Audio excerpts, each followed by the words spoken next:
Aujourd'hui comme hier, c'est une nouvelle nuit éprouvante qui s'annonce pour Mathilde. Cette infirmière urgentiste fait partie de ces nombreux soignants venus en renfort dans l'unité Covid-19 de l'hôpital d'Ixelles. Oui, peut-être la même position, mais il est, il est nickel, il a parlé avec ses enfants. Une prise de service en terrain inconnu avec comme seule arme ces protections fastidieuses à mettre, difficiles à supporter pendant les heures à venir.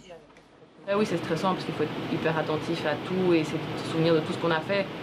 Surtout qu'on a été chez dans le grand bain, comme ça, en mode, ben voilà, vous allez aider aux soins intensifs, vous ne serez pas doublé, vous n'aurez pas quelqu'un qui va vous expliquer comment ça se passe, débrouillez-vous. Se débrouiller, c'est encore et toujours s'adapter face à l'inconnu. Le problème, c'est que les patients arrivent et on ne sait pas s'ils sont contaminés ou pas.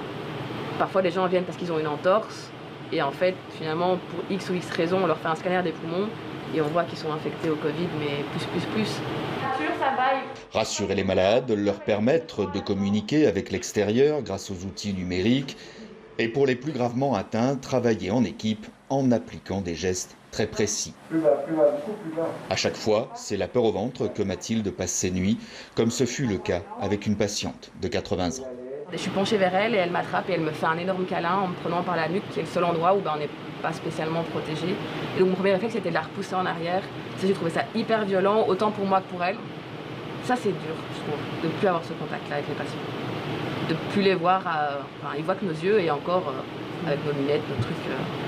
Je pense que ça doit être très perturbant pour nous.